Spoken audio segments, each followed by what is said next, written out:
제22대 총선이 일주일 앞으로 다가왔습니다. 총선을 앞두고 각 정당들에선 여러 분야에 대한 정책 공약들도 쏟아내고 있는데요. 유권자 입장에서 정당과 후보자들에 대한 정보들을 선거 유인물을 통해 받아보죠. 그럼에도 불구하고 좀 부족하다고 느껴지기도 합니다. 이런 부분을 해소하기 위해서 한 시민단체에서 각 정당별 정책들을 비교 평가한 결과를 발표했는데요. 어떤 결과가 나왔을지 자세한 이야기 들어볼게요. 경제정의실천 시민연합 정책위원장 박경준 변호사 전화 연결합니다. 변호사님 안녕하세요. 예, 안녕하세요. 네, 어제 경실련에서 기자회견 하셨더라고요. 맞습니다. 정당별 정책적 입장을 비교하셨다고요? 네네. 네, 정책들 비교 작업을 다 하시고 나서 우선 첫 느낌 어떠셨어요? 답답하고 좀 우려스러운 상황인데요. 네. 저희 21대 국회 아시겠지만 우리 사회가 안고 있는 현안 문제들, 민생 문제들 해결에 극히 미진했잖아요. 그 거대 양정이 정쟁만 일삼고 4년을 보냈는데 이번에도 보면 극한 대립 상태에서 거대 양당이 결국은 인기 영합적인 인물도 공천해 놓고 정책 중심의 선거가 아닌 정쟁 또는 비방, 상대 보고 흠집내기 이런 선거를 치르고 있지 않나 이런 생각이 들어서 참 답답한 심정입니다. 첫 느낌은 이 비교 작업하시고 정책들 비교 작업하시고 첫 느낌은 답답했다. 이렇게 표현하셨는데 매년 경실련에서 이런 활동을 하셨던 건가요? 네네 맞습니다. 우리 이제 총선이 있거나 대선이 있게 되면 각 정당의 정책들을 비교 분석을 해서 유권자들에게 알리는 유권자 시민운동 본부를 발족해서 활동을 하고 있습니다.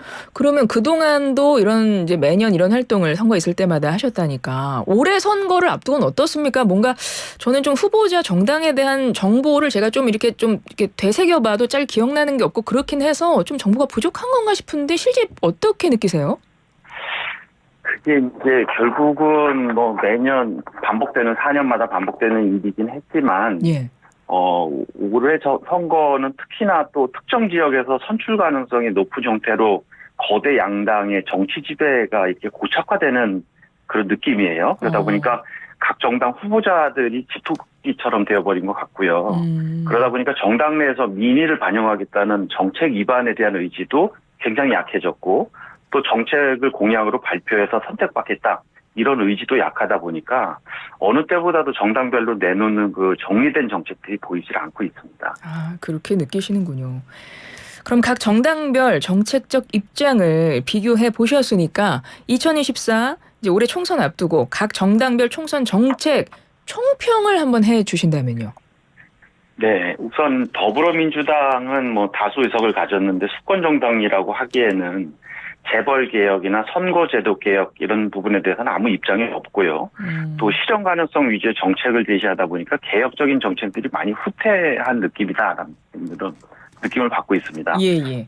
국민의힘은 윤석열 정부와 기조를 같이 하는 부자 감세, 규제 완화 정책 위주라 양극화가 더 극대화되지 않을까 좀 우려스럽고요. 녹색정의당은 이슈보다는 모든 것을 다 가져가려다 보니까 정책이 혹시 방향성을 잃기 쉽겠구나 이런 느낌을 받았고요. 새로운 미래는 정책위가 늦게 꾸려져가지고 아직까지 구체적인 공약들을 좀 찾기가 어렵습니다. 네. 그리고 개혁신당 같은 경우는 몇 개 반짝거리는 의제들이 좀 있기는 한데 공수처 폐지나 이렇게 오히려 시대에 역행하는 공약들도 좀 숨어있는 듯한 느낌입니다. 네. 이번에 정당별 정책적 입장 비교한 결과를 발표하신 건데 어떤 정책을 어떻게 비교하신 거예요? 경실련에서 최근 우리 사회 현안으로 국민적 관심사가 크거나 정당 간 차이를 보다 분명하게 드러낼 수 있는 정책이나 사회적으로 중요도가 높은 정책들을 선별했습니다. 네.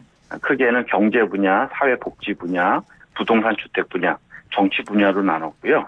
경제 분야에서는 대기업 재벌 관련된 것, 금융정책, 노동정책 등 40개 문항 정도에 대한 각 당의 입장들을 확인해 봤습니다. 그리고 사회복지 분야는 교육, 사회복지, 보건의료 등 24개 문항, 부동산 주택 분야는 부동산과 공공건설 등 17개 문항, 그리고 정치 분야는 정치, 정부, 지방자치, 사법개혁 등 19개 문항에 대한 각 당의 입장을 확인해 봤습니다. 그러면 총 100개 정책인 거네요. 100개 정책을 100개 선별을 하셨다는 건데 이건 어떤 기준으로 선별이 된 건가요? 특히나 우리가 이제 주요 관심도가 높은 것 기준으로 선별을 좀 했고요. 예.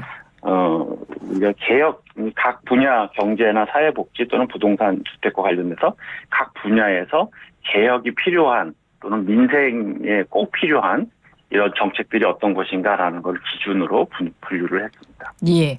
그러면 그 비교 결과에 대해서 좀 자세하게 여쭤볼게요. 먼저 가장 궁금한 거는 거대 양당의 정책들입니다.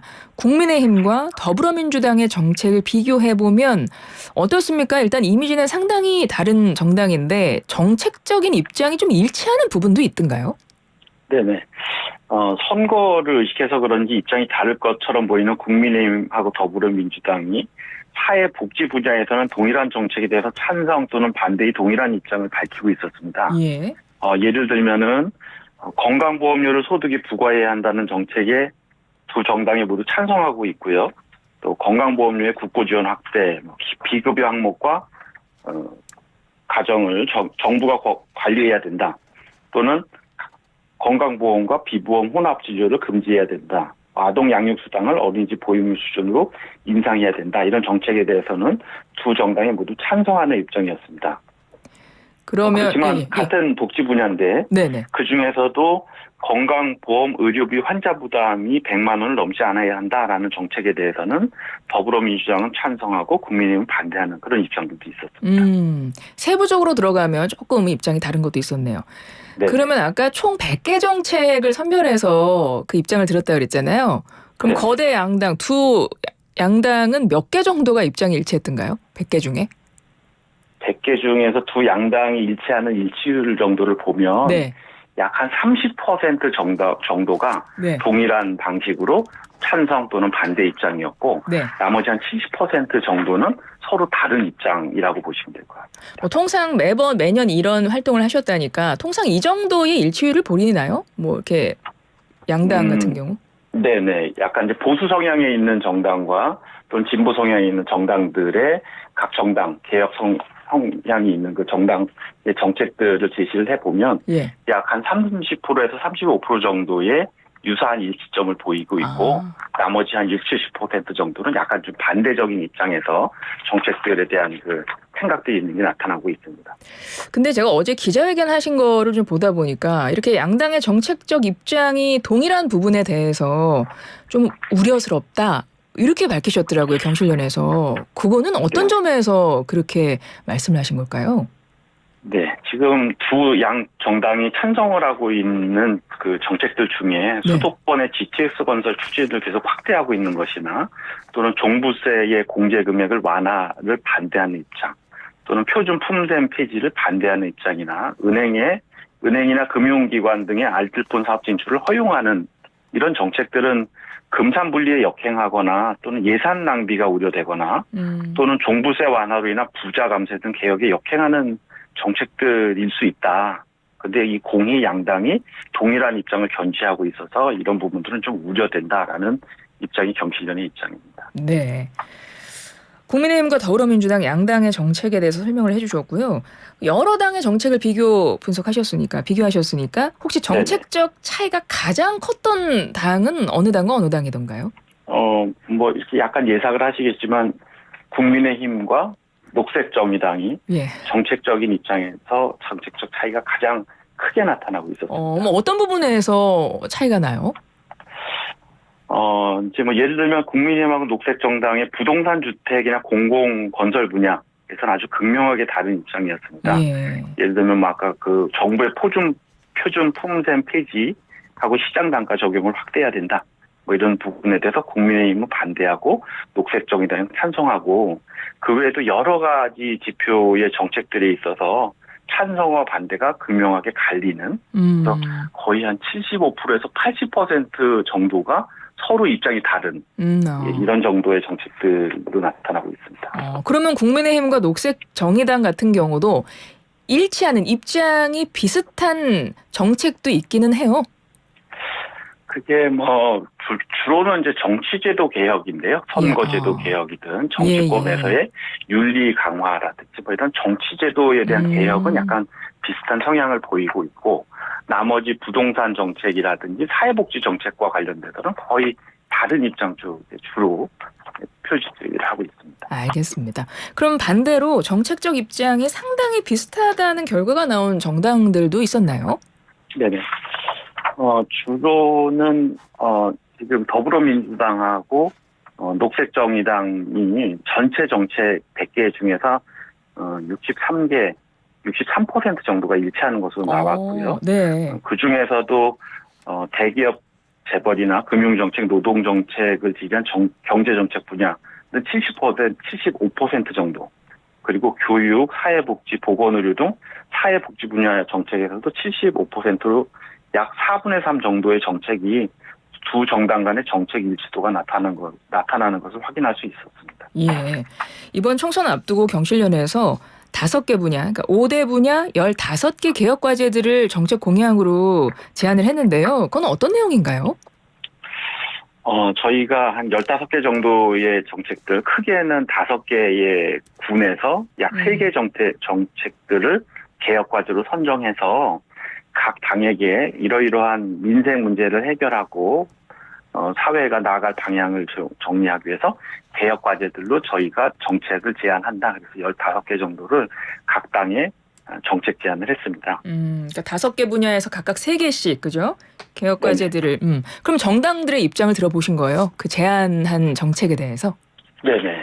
그래서 이제 정책에 대한 자세한 설명을 하고 정책을 보내드리고 정책에 대해서 정책을 각 당에서 수용할지 여부에 대해서 문의를 했는데 더불어민주당 입장에서는 지지선언하고 연계되어야지만 제안하는 정책을 수용할 수 있겠다라는 입장을 밝히면서 수용 여부를 아예 보류한 입장이고요. 예. 국민의힘은 15개 정책 중에서 정치 분야 정책 2개 정도, 또 녹색정의당은 전체 15개 중에서 하나의 정책에 대한 입장 보류고 나머지는 수용하는 입장입니다. 그리고 새로운 미래는 5개 정도 되고요. 개혁신당은 한 11개의 정책에 대해서 수용하겠다는 입장을 피력해 왔습니다. 경실련에서 제안하신 정책 공약 중에 대표적인 거 한두 개 정도만 소개해 주실 수 있을까요? 간략하게라도. 네. 저희가 이제 많이들 들어보셨었던 건데 결국은 재벌 출자 구조 개혁을 하는 것을 유지하자, 징벌적인 배상 제도를 도입하자, 후분양제를 의무화하고 분양 원가를 공개하자, 세제 개혁을 하자, 선거제도 개혁도 하자 있는 거고요. 국회의원 윤리심사도 강화하자라는 부분이고, 최근에 의료계하고 문제가 좀 심각하게 대립을 하고 있는데 의료 격차 해소를 위한 필수 공공의료 의사를 확충하자, 건강보험료 재정 지출을 관리를 강화하자, 이런 정도의 정책들이었습니다. 그렇군요. 참 이 총선에서 보면 각 정당들의 어떤 선거든 그렇겠습니다만 이 정책들이 가지는 의미가 굉장히 큰 것 아닙니까? 이것이 이제 법으로 입안이 돼서 국회에서 만들어내면 이게 국민 생활에 직접적인 영향을 주기도 하기 때문에 상당히 큰 의미를 갖고 있는 건데, 그렇기 때문에 투표 전에 유권자들이 그 정책에 대해서 꼼꼼히 좀 아시면 좋을 것 같은데 변호사님께서 투표 전에 우리 유권자들 이 부분은 꼭 알고 투표하시면 좋겠다 하시는 거 있으세요? 우리 이제 유권자들도 다 알고 있지만 우리가 국민 한 사람 한 사람이 정치에 뛰어들 수는 없잖아요. 예. 민의를 대변하는 국회의원을 뽑는 것인데 국회의원들이 하는 일은 의정 활동을 통해서 정책을 펼치는 것입니다. 그럼 가장 중요한 게 누가 어떤 생각을 가지고 정책을 펼쳐 나가려고 하는가인데 유권자분들이 좀 각자 속한 지역에서 일꾼을 뽑는 투표를 하게 되는데 잠시라도 시간 내서 후보자들의 공약들도 좀 살펴보고 또 각 정당이 입안하고 있는 정책들이 내가 추구하는 국가나 사회에 맞는지도 확인해보고 이런 후보와 정당에게 투표권을 좀 행사해 주시면 하는 바람입니다. 이번에 정책 분석한 결과 토대로 유권자들을 위한 서비스도 제공하신다고요? 이건 어떤 겁니까? 설명 좀 해주세요. 네네. 저희가 총선 또는 대선 때마다 그 정당 선택 도우미라는 그 사이트를 만들어서 운영을 하는데요. 예. 인터넷 사이트 경실련 홈페이지에 들어가 보시면 상단에 경실련 정당 선택 도우미가 있습니다.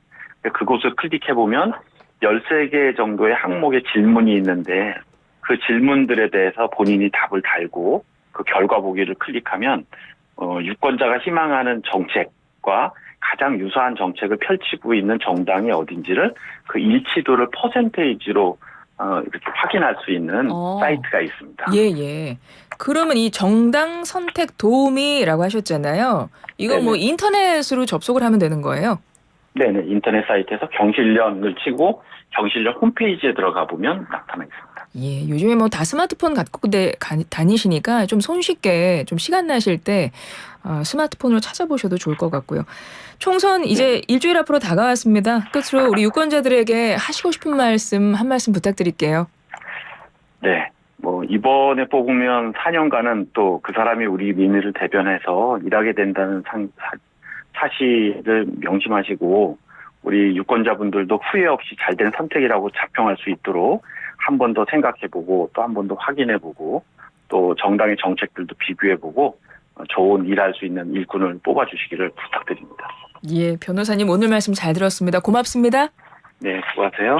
경제정의실천 시민연합 정책위원장 박경준 변호사였습니다.